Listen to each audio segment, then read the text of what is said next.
If you're new in town or just new to this whole podcast thing, you're tuning in to Lore by Night, the podcast that discusses all things vampiric with no fear of breaching the Masquerade. In this episode, we continue to unravel the mysteries behind the remaining Underworld Kingdoms and the origins, motives and cultures of the Wraiths that claim them as their homes. This episode will focus on the Bush of Ghosts, the Dark Kingdom of Ivory.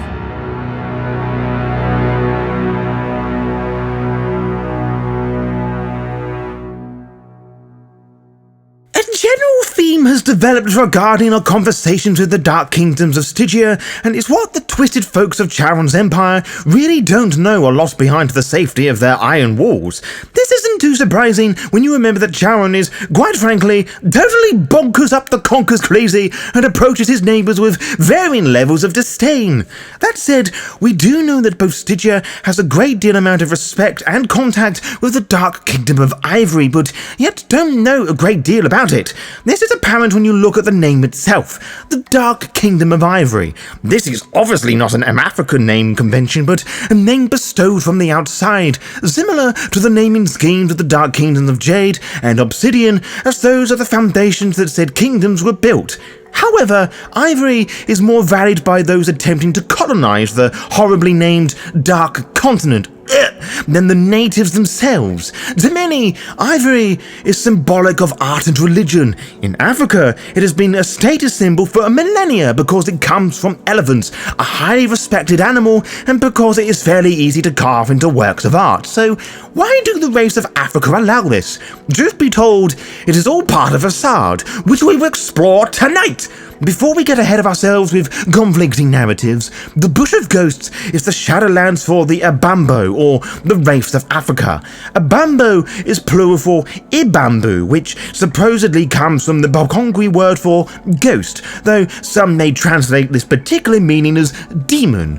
While the Dark Kingdom of Ivory wants to have very little to do with the other Dark Kingdoms, it has crossed paths with many on odd occasions, usually thanks to the interference of Stygia. Everything Stygia knows about it is a lie, even the existence of the Dark Kingdom itself. You see, what many Stygians know about the Bush of Ghosts comes more from hearsay and rumour than actual experience, but those who have the experience view what both they and the Abambo want them to see. Stygians will see a central figurehead known as the Ivory Queen, or the Dark Queen, that presents a single face to the outside worlds. Of course, Africa is not a country, but a large continent with many countries, tribes, peoples, faiths, and so forth, each one different from the last. If anything, this Ivory Queen is more a public relations figure that doesn't wield any real power.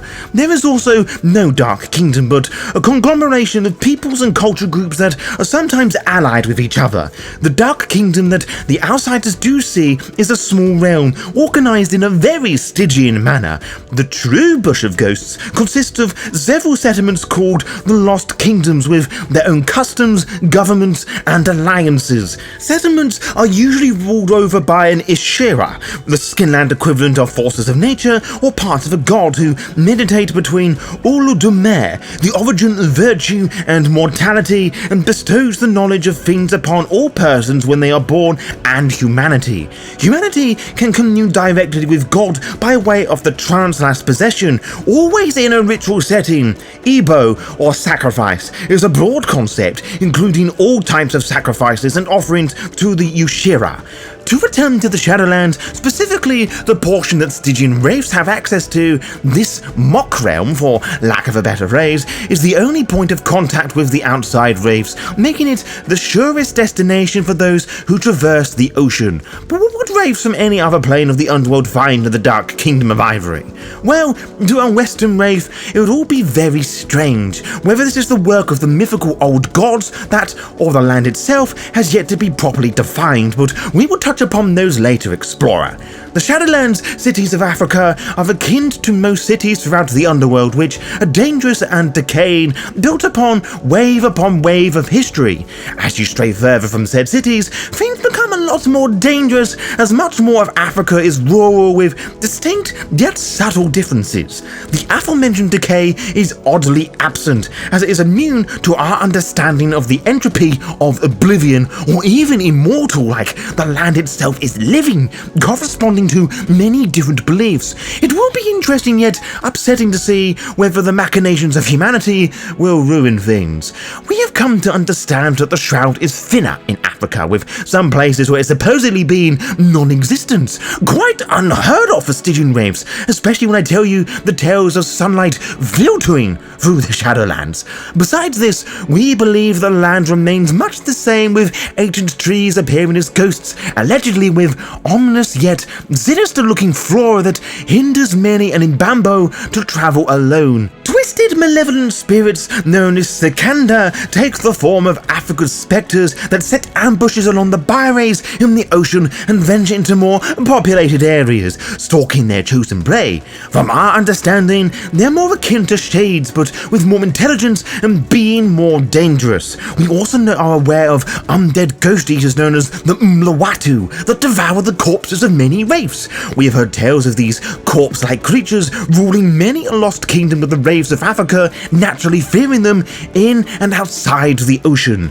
The ocean can be described as the tempest in a Stygian sense, but obviously serves a more greater purpose in the African underworld, spiritually speaking. Metaphysically, the ocean does not consist of howling winds like the tempest of the west, but a unique confusion that extends beyond the corporeal senses, warping both the physical and spiritual balance of unwary travelers, which, let us be honest for a moment, most race in the underworld. This particularly makes byways difficult to locate and navigate, as the ocean exists as a mash, or more a realm of pure chaos that surrounds the Lost Kingdoms and borders on the Shadowlands. The Lost Kingdoms I keep mentioning exist deep within the oceans and are so named because only those that know what they are looking for have any hope of finding them. It is said that some of these kingdoms rival the power of Stygia, though it is said that none of them exceeds the dominance of Stygia.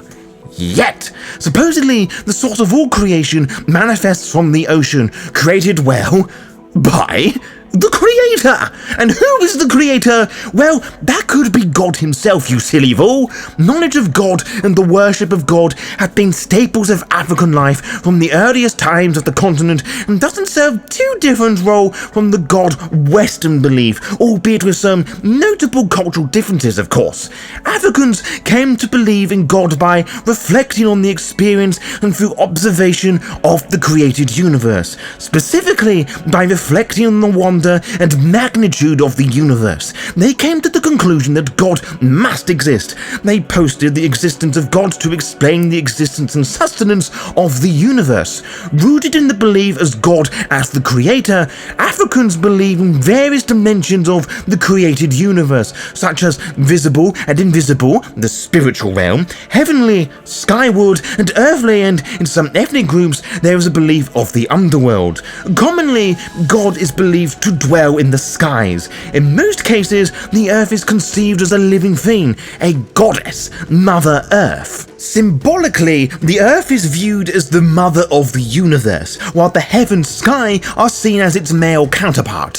While the universe has a beginning, many Africans believe that it does not have an end, either spatially or temporally. This, of course, is carried over into the Shadowlands, where some exist as wraiths. As we touched upon before, a wraith of Africa is known as an Ibambu, who view the existence in a corporeal sense as a four-part soul. The soul roughly corresponds to the psyche. The shadow self obviously is akin to the shadow.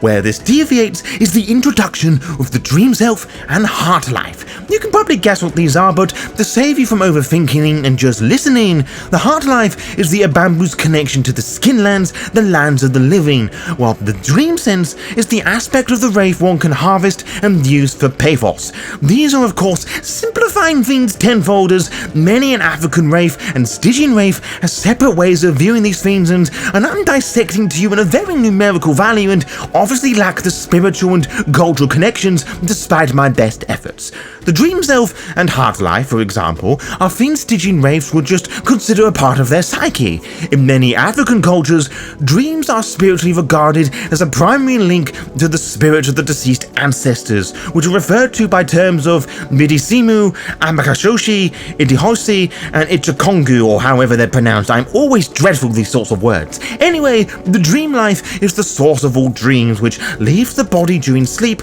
and travels to the Shadowlands. In death, the dream self channels emotions, enabling the Abambu to gather and use pathos. In a way, it corresponds to the sum of passions. Without it, the wraith would starve, unable to feed even the most abundant of feelings. The heart life is the bridge between the spiritual and the material, connecting the soul to the body of the living, maintaining the Abambu's tenuous link to the Shadowlands. Both you and Stygian wraiths would recognize this as relationship as fetters, which some wraiths in the Lost Kingdoms lack. Unlike many, you can hopefully see this is a lot more nuanced now. This understanding goes a step further with the development of their own unique Arkonos. Behest or Morriman, the creator of such an Arkonos that would later be used by a term by wraiths of the Dark Kingdom of Ivory, describe the witch doctors or spirit men or women, the practitioners of the Behest Arkonos, the belief of conceiving the world to abundant with spirits, sees each animal and plant as a house of a soul of its own.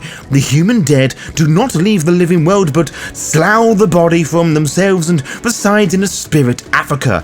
Belief spins reality in the intricate web of the dead, intimately sensing the strands touching every wraith and pool. Behest is an interesting combination of life web, puppetry, and fatalism which, as you probably guessed, cannot be taught to non-African wraiths. Whilst a puppeteer can manipulate the quick, only the Morriman can control the wraith in similar fashions. For example, life web and fatalism can only be used as a form to channel Behest, but the Abambu can use all three, but the former ones on the living. There is no limitation in this usage outside of the African underworld. It's on the planet, a Morriman can find it, though it is said that the 4-part soul of an African wraith morphs into 2 parts of the European wraith, which is an odd mutation for lack of a better phrase, but I'm sure someone can look into that at some point. Behest is also unique in that it is one of 2 hands, right and left, or location and manipulation. The ability to master each hand is enhanced by the object in which the Arkonos is being guided, in the expertise of the Morriman himself. The right seeks and finds, whilst the left steers and strikes. To equally be strong with both shows great power. The underworld of Africa is one of the oldest realms of the underworld and is a decent contender of being the oldest, predating the human dead itself, whose societies date back to the old gods, for which there are a lot, and their subjects. From our understanding, these subjects in the underworld are the various animal Abambo who grow forever angry at the plight of the Skinlands. These animal Abambo are said to have their own villages, councils, and laws, many of whom wish to seek to revenge for their fallen kin, as they have been denied a full existence in the land of living, suffering more so.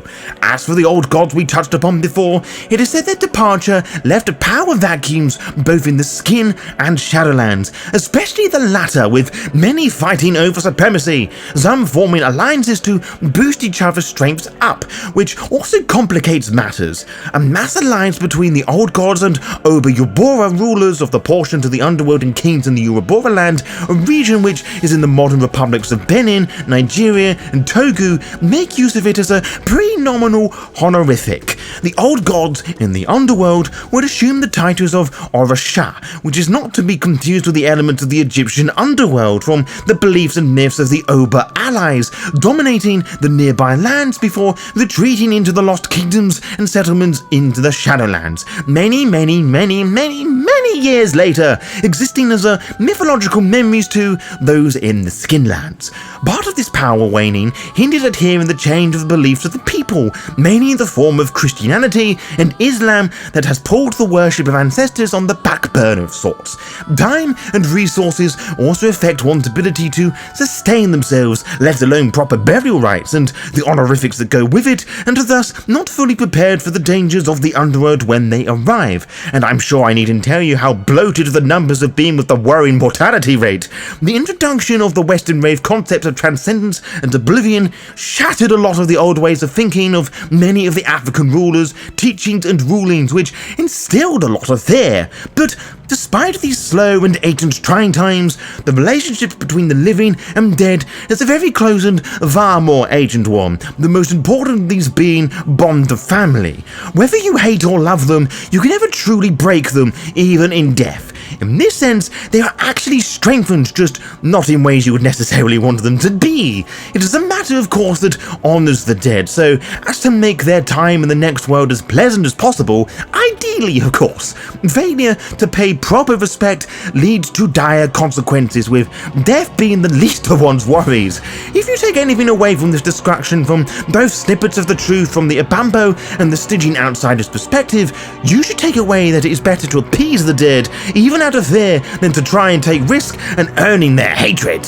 To be kept updated, follow the Law by Night VTM Twitter and Instagram pages to find out when we upload each episode. You can also find out by subscribing to the YouTube channel and clicking on the little bell, as you'll be immediately notified when the latest episode is live. Until next time, farewell.